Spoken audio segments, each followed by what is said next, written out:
saudara pengurusi majlis pada malam ini yang juga merupakan Setiausaha Persatuan Anak Peroka Kerajaan Kebangsaan bagi negeri Pahang,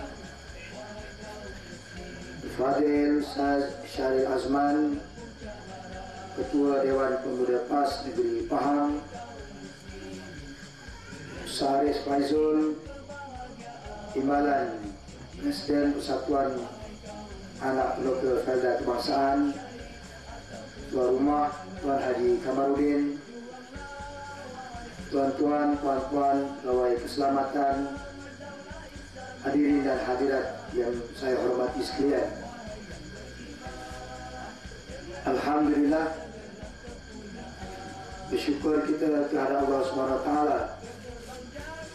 pada malam ini buat sekian kalinya kita dapat bersama-sama dalam majlis penerangan yang dianjurkan oleh Parti Islam Se-Malaysia PAS, dan saya mengucapkan tahniah kepada PAS Cawangan dengan kerjasama PAS Kawasan karena dapat menyelenggarakan program pada malam ini.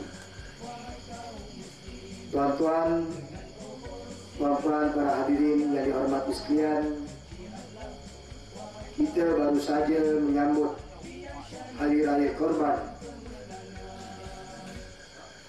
yang saya yakin di semua tempat cawangan-cawangan dan di merata Felda majlis yang seumpamanya dilakukan, menyembelih ternakan yang telah dianjurkan oleh agama kita, dan kita mendapat pengajaran daripada majlis-majlis korban yang kita lakukan. Kita tahu bagaimana besarnya pengorbanan Nabi Allah Ibrahim AS, anaknya Nabi Allah Ismail, pengorbanan istri-istrinya Siti Sarah dan Siti Hajar yang kita sambut pada setiap tahun, yang sepatutnya ia bukan menjadi tradisi tetapi rukun Islam yang rohnya, semangatnya akan meletakkan orang Islam lebih baik jihadnya, perjuangannya, pengorbanannya demi untuk menegakkan agama Allah yang tercinta ini. Hari ini umat Islam berdepan dengan begitu banyak cabaran, ujian yang sangat hebat, yang sudah tentu jati diri orang Islam sentiasa dipersoalkan kerana kehidupan orang Islam dikatakan semakin jauh meninggalkan ajaran agama. Anak-anak muda terjebak dengan gejala sosial, indeks jenayah meningkat, kadar buang bayi melalui kelahiran anak-anak yang tidak sah taraf sebagaimana kenyataan daripada pengarah Jabatan Siasatan Jenayah Bukit Aman, Datuk Seri Bakri Zinin, dalam tempoh 4 tahun terakhir purata setiap tahun 52,000 anak-anak luar nikah dilahirkan. 65% datangnya melalui anak-anak orang Islam. Pusat-pusat serenti yang terus beroperasi dan yang baru dibuka terus dimonopoli oleh anak-anak orang Islam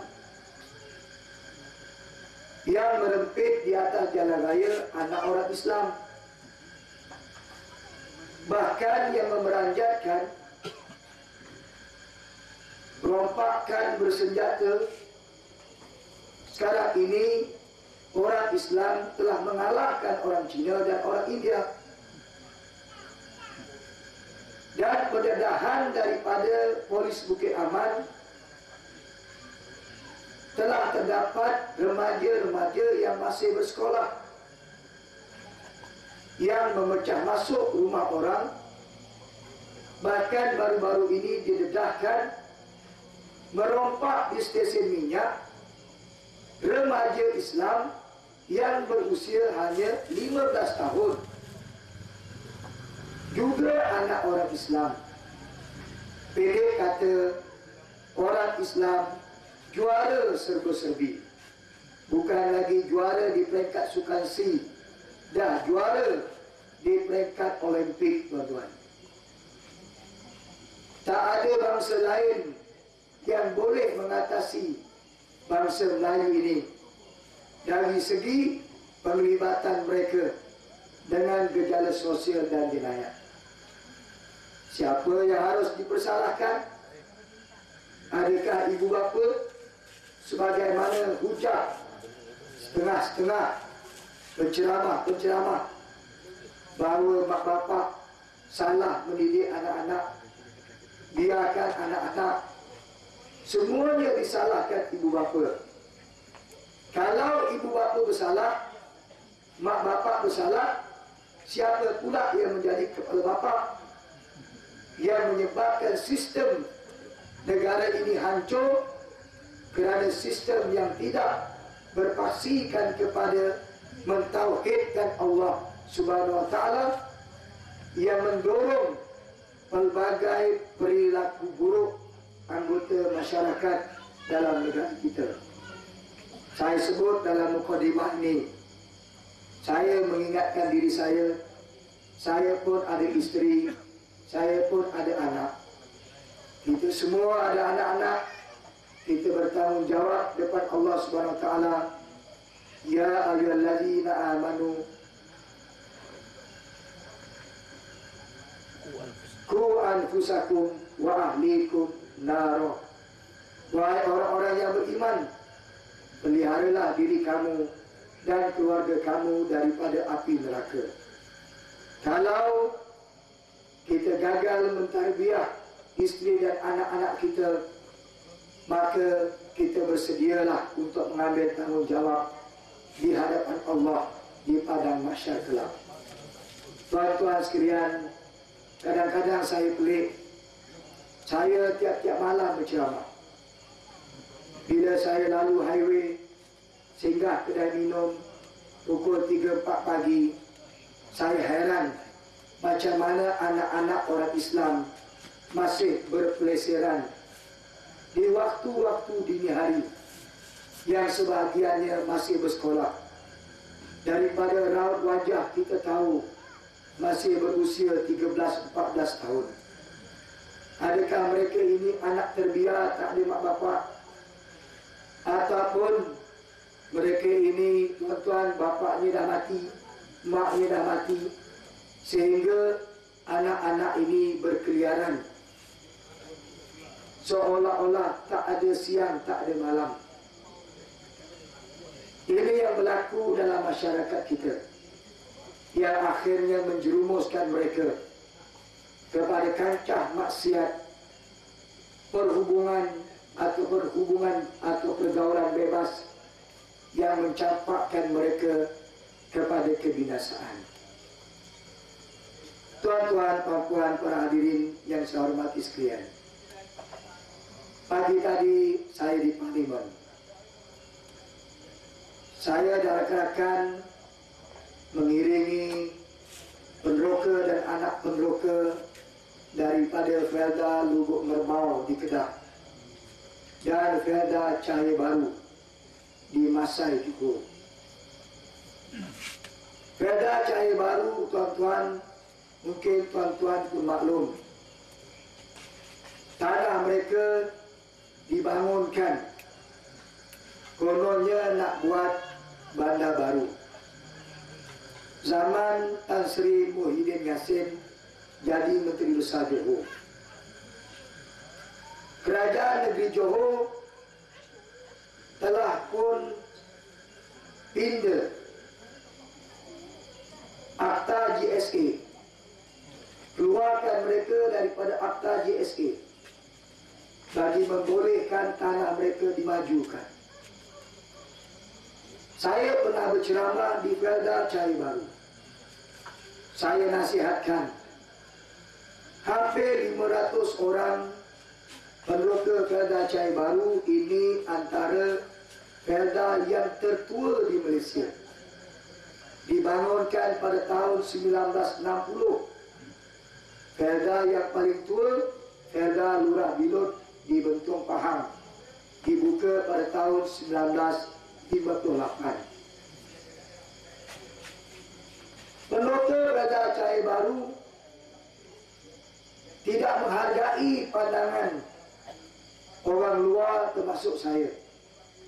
Bila kita nasihat, jangan jual tanah mereka, jangan percaya dengan pemaju projek. Dan kita duka cita kenapa Kerajaan Barisan Nasional bersetuju dengan permohonan daripada syarikat yang mewakili peneroka, CBDB atau Cahaya Baru Development Berhad, nak bangunkan tanah, nak jadi orang kaya baru. Kononnya boleh dapat 1,3 juta ringgit. Ini tahun 1992. Saya dicemuk, saya ditegur kerana bagi nasihat jangan jual. Mereka kata kami dah lama jadi peneroka, hidup susah, nak merasa pegang duit juta-juta. Sehingga bila saya nak berceramah di satu malam di Felda Cahaya Baru, saya diukur. Kalau saya cerita pasal tanah Felda Cahaya Baru, kalau saya nasihat jangan jual, dia kata silap hari bulan saya tak balik rumah. Kerana saya dianggap menentang arus dalam keadaan peneroka Felda Cahaya Baru sudah terlalu gairah nak jadi jutawan segera. Keluar dalam surat khabar. Dan mereka tuan-tuan macam percaya bila mula-mula dapat 100,000. Dapat 100,000, beli kereta baru, dapat 100,000, enjoy sakan. Ada peneroka pergi stesen minyak, tuang minyak RM20, baki RM30, keep the change. Hebat tuan-tuan. Ada di kalangan mereka hisap rokok. Bayangkan tuan-tuan, hisap rokok, tembakau dililit atau dibungkus dengan duit RM50. Hisap tuan-tuan, dia bakar duit RM50. Sebab RM50 ni kecil sangat kerana mereka nak dapat 1,3 juta. Apa berlaku kepada peneroka Felda Cahaya Baru? Tuan-tuan, adakah mereka dapat pampasan yang dijanjikan? 18 tahun mereka menunggu seperti buah yang tak gugur. Mereka hanya dapat lebih kurang 250,000 sahaja. Tanah dah kena caveat, gerannya dah ada pada bank. Peguam bagi pihak peneroka dah pun wakilkan peneroka, dah tanda tangan PA atau power attorney, tuan-tuan. Maka hari ini tanah-tanah mereka dah jadi lebuh raya, dah jadi taman perumahan. Peneroka Felda pergi kebun nak menoreh getah, pokok getah mereka dah kena sodok. Akhirnya tuan-tuan, tidak ada apa yang tinggal melainkan sebuah rumah yang mereka dapat melalui duit yang diberikan.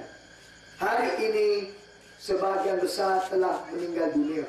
Mungkin mati dalam keadaan terjerit lidah, sebab kempunan tak dapat jadi jutawan. Itu nasib Felda Cahaya Baru. Begitu jugalah nasib Felda Sungai Buaya.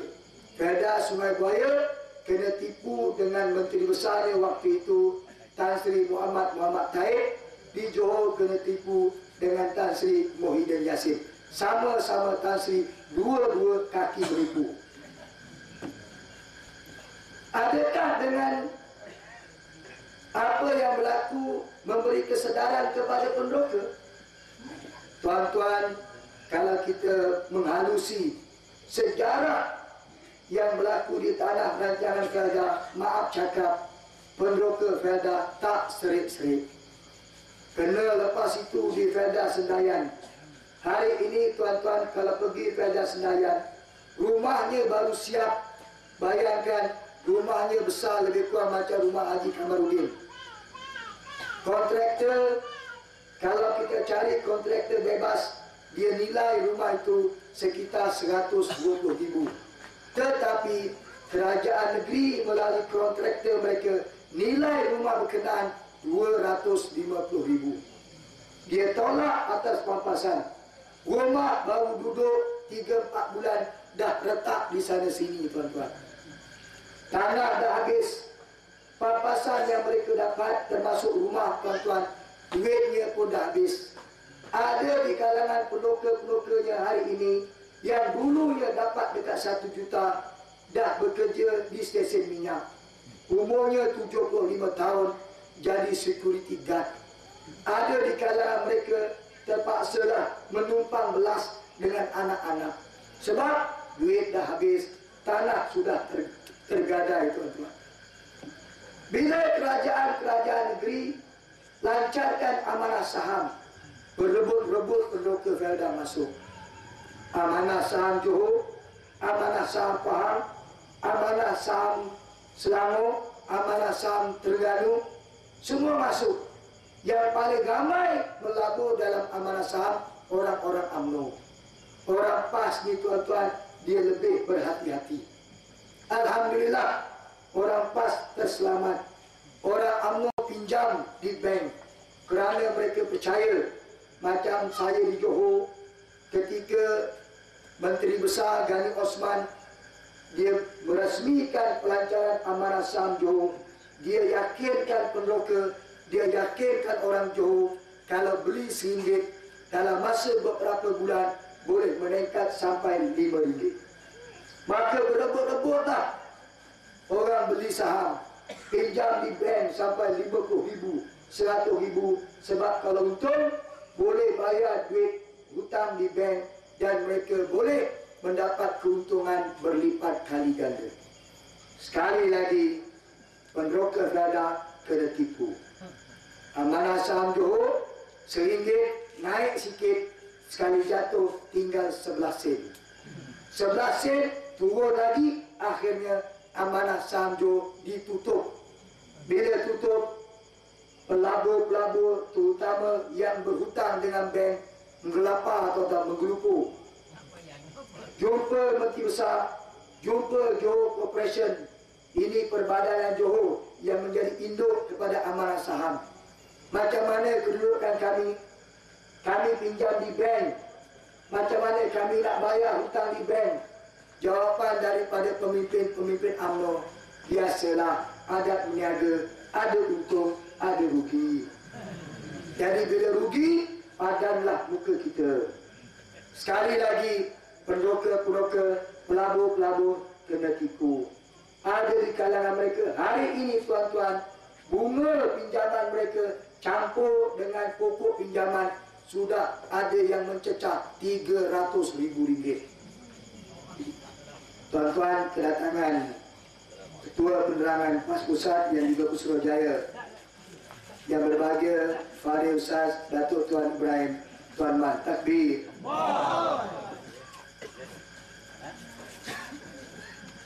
Hadirin hadirat yang dihormati sekalian, kenapa saya sentuh hal ini?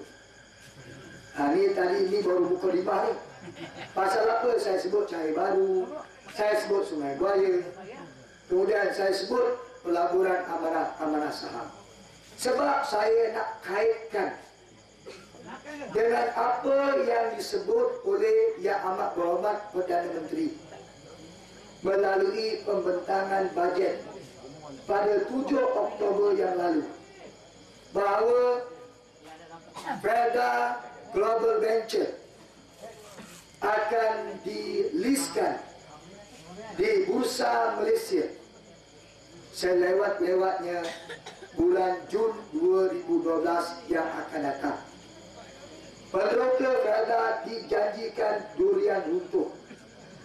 Maka peneroka Felda gembira, seronok, sebagaimana gembiranya peneroka Felda Cahaya Baru, Felda Sungai Buaya, dan peneroka yang dijanjikan untung atas pelaburan amanah saham. Bagaimana gembiranya mereka, seronoknya mereka hari ini peneroka-peneroka yang dijanjikan nak dapat durian runtuh pun berasa cukup seronok. Mereka duduk kedai kopi, kita dengar apa komen-komen terutamanya peneroka. Anak peneroka ni, mereka ni tuan-tuan lebih bijak. Mereka bincang untung ruginya, buruk baiknya. Yang peneroka-peneroka tak fikir panjang. Dia kata, tengok kerajaan kita nak bagi durian runtuh, kita nak jadi orang kaya. Bodoh kalau kita tak ambil, dia kata. Jangan dengar cakap pembangkang. Pembangkang ni tak habis-habis nak buat fitnah lah, nak tuduh kerajaan, nak jual tanah peneroka lah. Mana ada, dia kata. Tanah kita ni kan dah dapat geran. Mana boleh dia jaga? Mana boleh dia ambil? Ini sikap setengah-setengah peneroka Felda. Tuan-tuan sekalian, pertama saya nak sebut kepada tuan-tuan tentang isu penyenaraian ini daripada mula. Bagaimana konspirasi yang cukup licik daripada Perdana Menteri Datuk Ahmad Maslan, Isa Samad dan juga Datuk Sabri Ahmad, CEO Felda Global Venture Holding Sendirian Berhad. Mereka buat mesyuarat setelah pada tarikh 15 Ogos 2011 Ketua Setiausaha Sulit Kanan Perdana Menteri Datuk Aziz mengeluarkan satu surat kepada Isa Samad bahawa Isa Samad dilantik sebagai pengerusi Koperasi Felda 15 Ogos. Isa Samad bawa dalam mesyuarat khas Lembaga Pengarah Felda bertarikh 25 Ogos. Saya sampai hafal fakta ni tuan-tuan. Sebab tiap-tiap malam berceramah benda yang sama.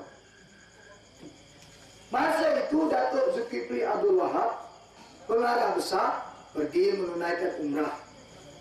Saya dipahamkan dia sengaja buat mesyuarat ketika Datuk Zul pergi umrah sebab nak mudahkan keputusan bot. Sebahagian anggota bot tak datang. Yang datang kebanyakannya orang politik. Sebab kita tahu orang politik ada agenda. Antara yang datang, Ahli Parlimen Ledang Hamim Samuri, Esko Kerajaan Negeri Pahang Datuk Tan Aminuddin. Antaranya Ahli Parlimen Maran Datuk Ismail Mutarif, Okey. Ini ahli lembaga pengarah. Saya dipahamkan kononnya atas keraian, wang keraian hari raya, mereka ini sebelum mesyuarat dapat imbuhan seorang 20,000. Dapat dalam bentuk wang tunai, bukan cek. Saya dipahamkan seorang saja tak ambil, iaitu Haji Samsudin Osman, Ketua Peneroka yang mewakili peneroka yang dikenali dengan nama Pak Sam, dia tak ambil duit ini. Yang lain ambil sebab mereka kata rezeki jangan ditolak. Bila duduk dalam bot, maka Isa Samad pun bertangkan bahawa dia terima surat daripada Perdana Menteri melantik diri dia sebagai pengurusi koperasi Felda. Sedangkan pengurusi koperasi Felda yang baru dinobatkan pada tanggal 24 Jun 2011 melalui Mesyuarat Agung Koperasi Felda adalah Datuk Zulkifli Abdul Wahab. Tetapi liciknya mereka, tuan-tuan, walaupun Isa Samad tak layak jadi ahli koperasi, dia bukan penderoka, dia bukan anak penderoka, dia bukan kaki tangan Felda, dia tidak terlibat dalam mana-mana koperasi gabungan Felda yang jumlah ahli koperasi lebih kurang 186,000 orang dengan jumlah aset koperasi 1.17 bilion, tuan-tuan. Tetapi dia menggunakan pintu belakang daripada surat Perdana Menteri dan 23 hari bulan tak tahu macam mana dia disahkan sebagai ahli koperasi KPF. 23, 24 Mesyuarat Agung Koperasi yang lantik Datuk Zulkifli Abdul Wahab. Bulan Ogos bila dapat surat, dia pengurusi yang baru, maka dia tendang Datuk Zul, tuan-tuan. Sedangkan Datuk Zul hanya baru lebih kurang sekitar 2 bulan saja jadi pengurusi yang dipilih melalui Mesyuarat Agung yang sah. Kenapa Isa Samad beria-ia nak jadi pengurusi koperasi? Sebab, tuan-tuan, dengan equity yang dimiliki oleh KPF 51% dalam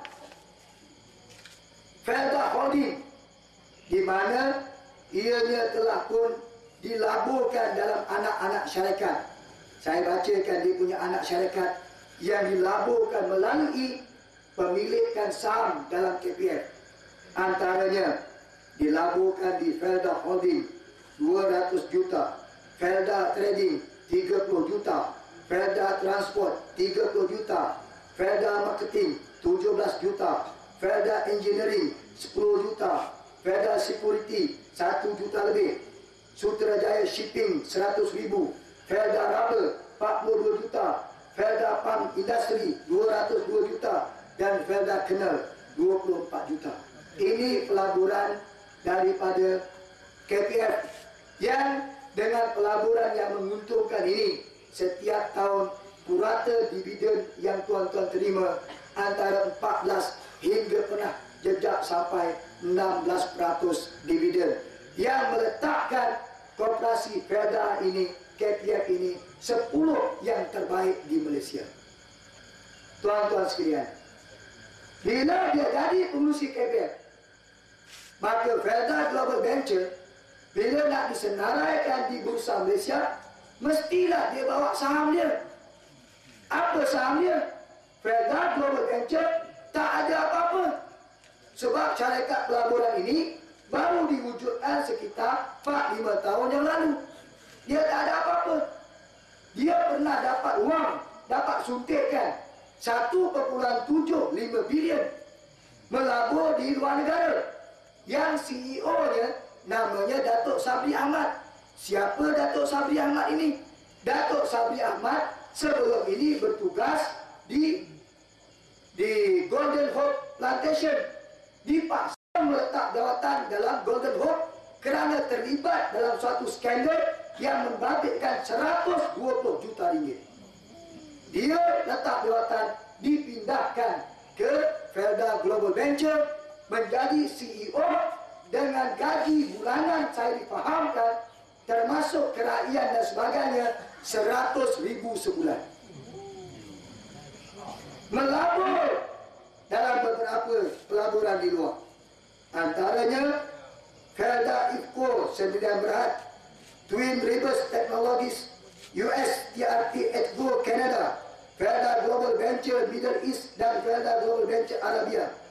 Yang pelaburan ini berjumlah 1,75 bilion dalam tempoh daripada tahun 2007 hingga 2010. Kerugian yang dicatatkan pada pelaburan ini 500 juta ringgit.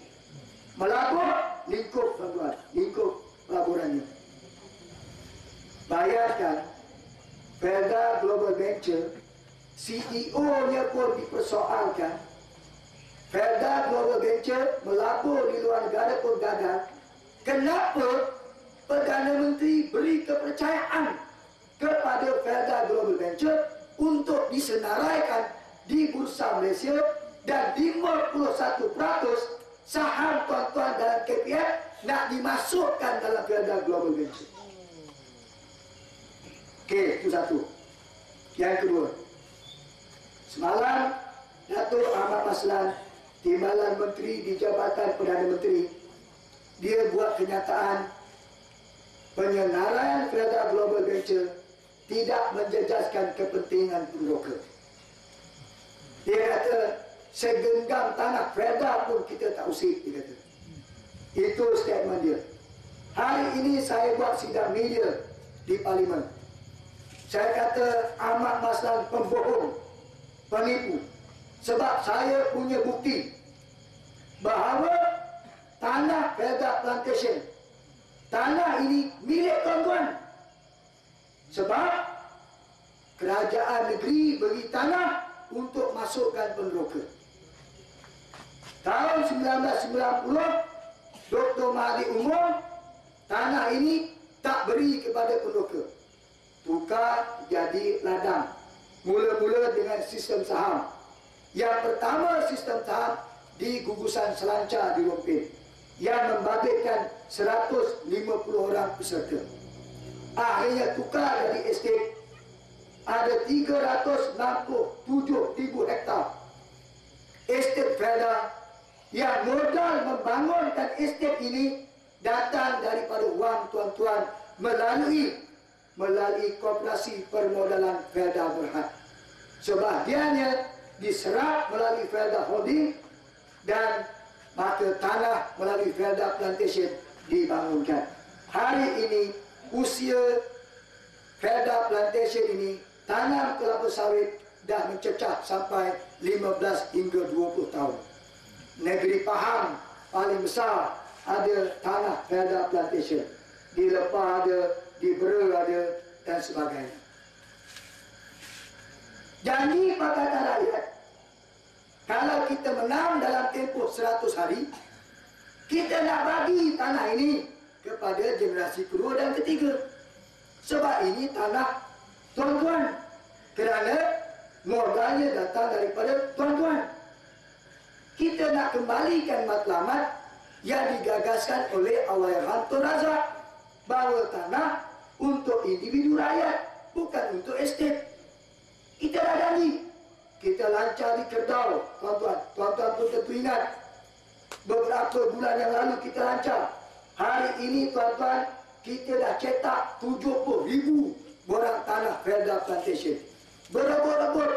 Setiap hari saya jenuh melayan panggilan telefon daripada mereka yang dah isi, yang belum isi. Tanya borang kat mana, ni borang saya nak serah pada siapa, bila nak dapat tanah ni, saya dah tak sabar-sabar. Ada yang telefon, anak saya 10 orang duduk menumpang dengan orang tua. Ada yang telefon, saya ni ibu tunggal, suami ceraikan saya, suami meninggal dunia, bawa anak 7 orang duduk di Felda, saya menoleh letak dan macam-macam, menggambarkan susahnya anak-anak penroka. Maka Pakatan Rakyat concern, bimbang dengan kehidupan lebih kurang 500,000 anak-anak penroka generasi kedua, campur lagi ratus ribu generasi ketiga, campur dengan penroka, suami isteri dan kaki tangan Felda, ada 1,6 juta warga Felda. Ini jumlah yang sangat besar. Soalnya syaratnya anak-anak broker kena Maka apa kata rakyat? Dan sebagian besar setuju. Kerana mereka nak dapat tanah. Mereka mau jaminan masa depan. Tahu-tahu tuan-tuan, mesyuarat lembaga pengarah tarikh 25 Ogos, kita dapat maklumat ini. Tanah ini tuan-tuan yang kita nak bagi pada anak-anak broker dipajak. Saya sebut tuan-tuan, saya ulang, dipajak kepada Felda Global Venture selama 99 tahun. Berapa nilai pajakan? Nilai pajakannya 251 juta. Sedangkan melalui estate Felda ini, setahun pendapatan melalui estate ini sekurang-kurangnya 2 bilion. 2 bilion bila Felda Global ambil, Felda Global hanya bayar 251 juta saja. Artinya tanah Felda Plantation kehilangan pendapatan lebih kurang 1,5 bilion tuan-tuan. Bila nak berkelahi perjanjian pajakan, saya ada maklumatnya. Perjanjian akan dibuat pada bulan Januari 2012, mengambil kira ada tanah-tanah ini milik kerajaan negeri. Mereka kena dapat persetujuan tanda tangan dengan menteri besar di setiap negeri, terutamanya negeri Pahang, kerana negeri Pahang Felda Plantation yang paling luas. Tapi Malang, tuan-tuan, saya nak sebut malam ini, Malang negeri pertama yang bersetuju untuk serah tanah ini adalah negeri tuan-tuan. Ini yang maklumat terbaru saya dapat. Adnan Yaakob setuju serah tanah Felda Plantation untuk dipajak kepada Felda Global Venture. Ini sangat mendukacitakan.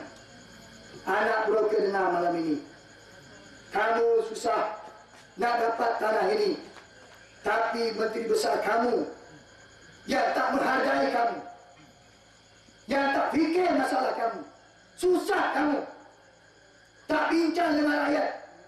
Tahu-tahu tanah ini setuju untuk dipajak selama 99 tahun. Mana yang dikata tak terjejas? Sedangkan tanah Felda Plantation ini tuan-tuan 367,000 hektar. Ini hak anak-anak broker dirampas oleh pemimpin-pemimpin yang korup. Kononnya atas nama kita mesti majukan Felda, kita mesti cairkan aset Felda. Pelabur luar tak datang kalau Felda tidak diliskan di Bursa Malaysia. Tuan-tuan, ini bukan kali pertama. Ini percobaan kali yang kedua. Percobaan kali pertama zaman Dr. Mahathir tahun 2004. Mahathir sebut dalam bajet 2004, ya umum Felda Holding ketika itu namanya nak disenaraikan di BSKL. Dan dia sebut juga penroker akan dapat durian itu. Alhamdulillah, dia tak lama bertukar baton. Dorah Badawi jadi Perdana Menteri. Perdana Menteri Abdul Ahmad Badawi ambil alih, tak lama mengumumkan penyenaran Felda Holding dibatalkan. Kerana dia mengambil kira kebimbangan boleh menjejaskan kepentingan penroker-penroker Felda. Sekarang idea ini datang balik semula. Daripada Perdana Menteri turun kepada Ahmad Maslan, turun kepada Isa Samad, dan turun kepada CEO-nya Sabri Ahmad, tuan-tuan. Tuan-tuan sekalian, kita tentang idea ini. Hari ini kita berdepan banyak masalah. Antara masalah besar yang dihadapi oleh penroker, masalah hutang piutang. Minggu lepas saya berada di Felda Cuping, Perlis, ni Felda Tebu. Mereka mengadu, dulu kami ini duduk bawah sistem saham, tukar kepada Felda. Hutang kami telah mencecah 120,000. Minta selesaikan masalah kami. Masa kita lancarkan bangkit negeri Pahang di jam ke-10, ada penokil Kota Gelanggi jumpa saya. Hutang dia telah mencecah 110,000. Di Palem 90,000. Malam kemarin saya di ayat awal 5. Ada penokil tunjuk bukti-bukti. Hutangnya 85,000. Semuanya mengadu masalah hutang. Saya tak tahu jengkel 19 mungkin tak ada hutang pun. Orang jengkel ni tuan-tuan mungkin hebat. Mungkin mereka ni tak tahulah. Dia baja sendiri, dia jaga kebun sendiri, hutang tak ada. Oh, rupa-rupanya sama Kata orang Jawa, bodoh air. Sama aja. Maknanya hutang ini berlipat kali ganda. Isunya sekarang, pernah atau tidak kita scan, kita amati, kita buat penilaian hutang yang dimaksudkan wujud atau tidak. Sebagai satu contoh, anak benih sawit daripada tapak nursery pindahkan, buat lubang, ditanam. Mungkin tuan-tuan kalau pergi tanya harga anak benih sawit yang berusia 12 bulan sekitar 10 atau 12 ringgit. Mungkin tuan-tuan mengira campur upah, buat lubang, tanam, tambah lagi RM1, RM2, mungkin hutang tak lebih daripada 13-14 ringgit. Tapi saya melawat beberapa tapak yang bermasalah di gugusan Ciku, Gua Musang, di gugusan Lintah di Mersing, Johor, di Aping, Kota Tinggi, Johor. Saya pergi ke beberapa kawasan di Keraton. Saya difahamkan bila ada penokil yang tanya berapa sebenarnya kos anak benih saja, dimaklumkan tuan-tuan, sepokok anak benih kosnya RM22. Kalau begini kaedah pengiraan, campur lagi dengan baja, setahun 7-8 ribu kena kos baja. Tuan-tuan boleh tengok Cikgu Alias punya, dia bawa baja organik, ada kaunternya. Saya tanya dengan dia, haji kalau buat 4 pusingan setahun berapa kos? Dia kata tak lebih daripada 4,500. Sedangkan yang Felda punya, yang baja kualitinya pun dipersoalkan. Haji Kamil Saad, orang Melaka, tokek baja. Dia buat sampel, dia buat perbandingan baja milik dia dengan baja Felda. Dia bentang di parlimen, tuan-tuan. Dia tunjuk di parlimen. Sidang media di parlimen. Dia godak baja, tuan-tuan. Yang baja Felda, tuan-tuan, penuh dengan pasir, tuan-tuan. Dia cabar Felda. Kalau saya tipu saman saya. Tapi dia kata, saya bekerja dengan Felda 28 tahun. Saya tahu bahawa bajet Felda tak berkualiti. Tapi yang tak berkualiti ini, tuan-tuan kena bayar setahun sampai 7-8 ribu. Sedangkan bajet berkualiti seperti Cikgu Alias Al-Fajin baru 4,500, tuan-tuan. Dah buat pun testimoninya di kebun Ustaz Tuan Guru Pak Baki, kebun Datuk Tuan Ibrahim Tuan Man, macam mana penghasilannya lebih baik daripada bajet kimia, bajet urea Felda, jumlah sampai beribu-ribu setiap tahun, tapi hasilnya tak seberapa, pokoknya kuning dan sebagainya. Buahnya kemetot walaupun dah 20 tahun, tuan-tuan. Ini saya harap tuan-tuan tengok dari sudut hutang-hutang ini, maka kita dah bersetuju di peringkat anak dan kita bincang dengan jawatan kuasa pusat, maka kita kena lancar satu kempen. Sebagaimana kempen kita menentang kadar kurang grade yang kita dah buat di Kemang, kita menang dapat 11.7 juta pendokor Felda. Kita saman di Jengkel dah 1,000 lebih pendokor ikut. Kita saman di Serteng 761 orang. Kita saman di Muakil, Johor sampai 650 orang. Kita saman pula gugusan Bela 550 orang. Kemudian 77 orang daripada Kertih Terengganu Tak lama lagi keraton pula beritahu saya mereka dah kumpul 500 orang. Artinya perlu kesamaan berada. Dan saman-saman ini sedang berlangsung pembicaraannya. Felda pening. Dan ini juga kita nak buat. Bila perlu kena tipu hutang-hutang mereka, saya dah bincang dengan panel guaman kita dan peguam kita sedang meneliti. Baru-baru ini para peguam memberitahu saya ada asas bahawa hutang-hutang penroka adalah penipuan. Adalah penipuan yang dia kenakan 70,000, 80,000, 100,000, 120,000. Ini penipuan. Bila penipuan, peguam kita bersedia. Kalau ada penroka yang berani, kita akan failkan besar-besaran di seluruh Felda mulai bulan September, bulan Disember atau bulan Januari yang akan datang. Kita akan saman untuk membatalkan hutang-hutang ini supaya kita nak tahu berapa kos sebenar yang ditanggung oleh para penroka Felda. Maknanya tuan-tuan, apa yang saya dedahkan pada malam ini sebenarnya bagi saya dan rakan-rakan, tak perlu Felda nak disenaraikan di Bursa Malaysia. Cukuplah ketika ini beri tumpuan kepada kerja-kerja penyelenggaraan di kebun-kebun penroka.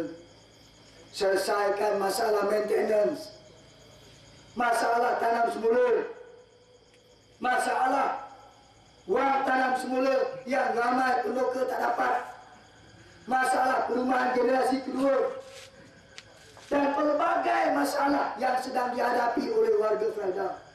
Lakukan penambahbaikan, kerana inilah kekuatan teras daripada komoditi kelapa sawit dan getah.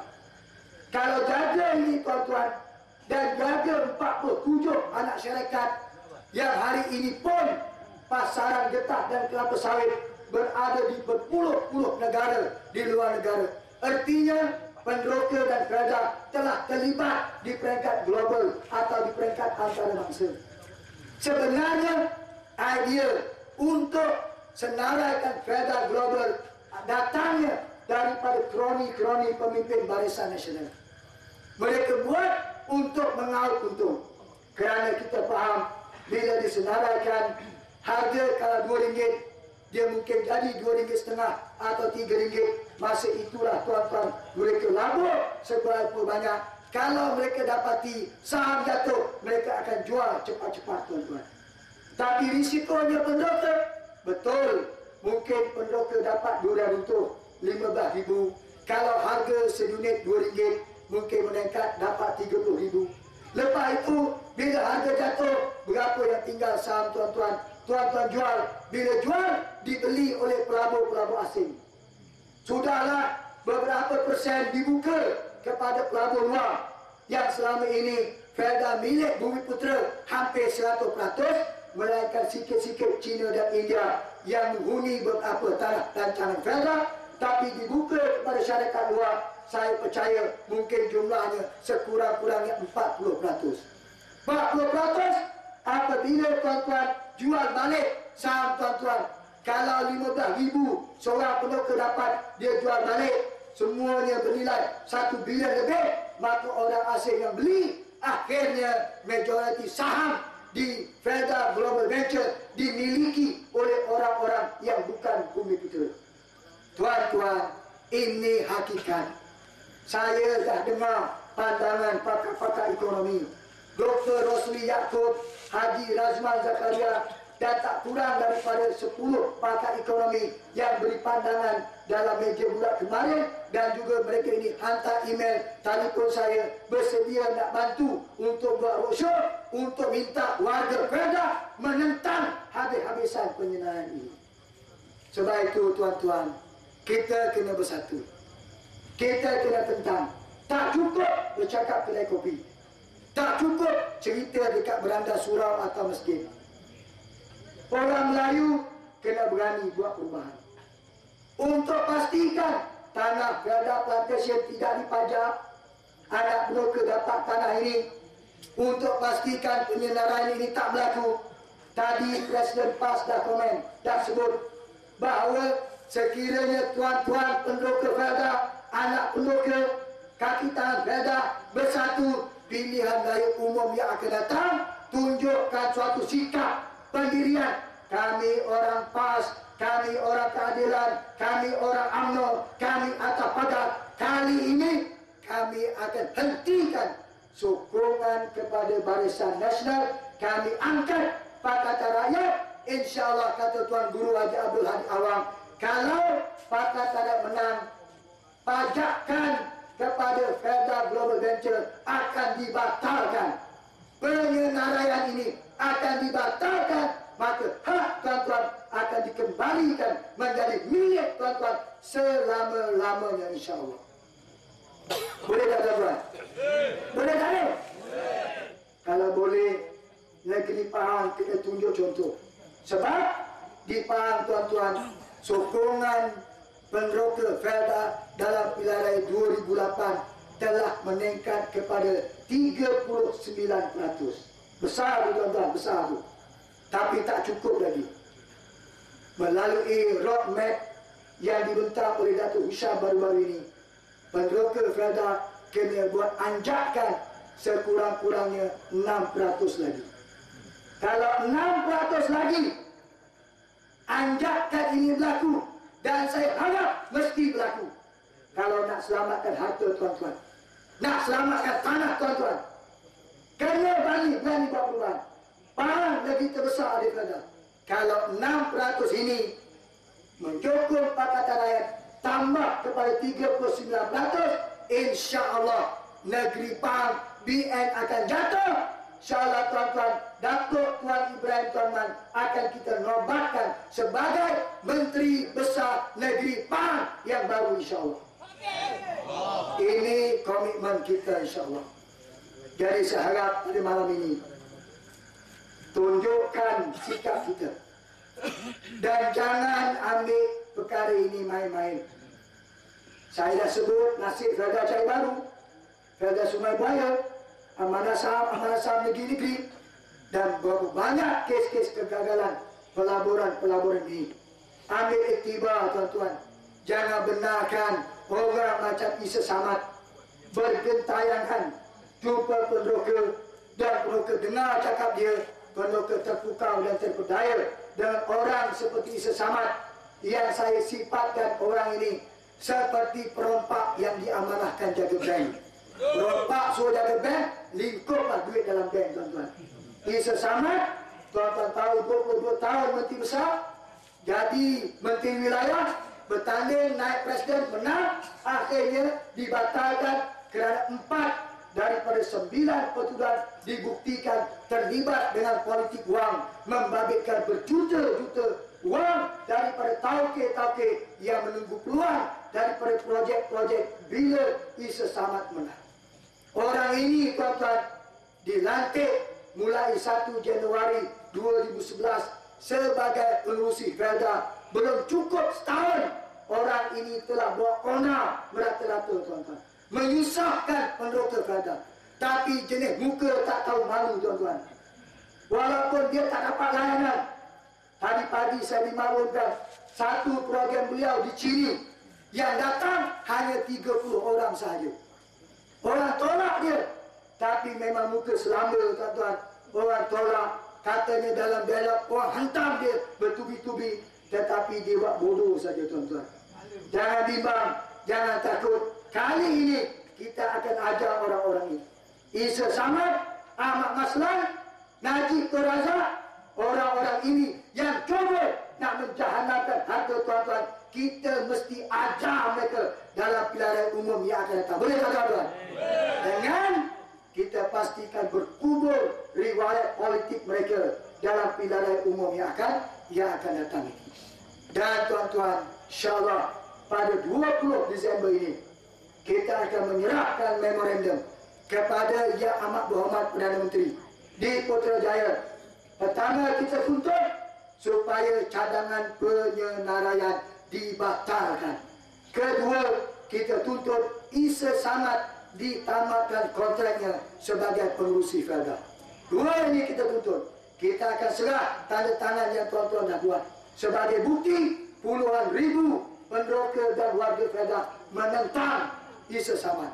Kita akan serah supaya Perdana Menteri buat sesuatu untuk mempertahankan kehidupan dan jaminan hak warga Kedah.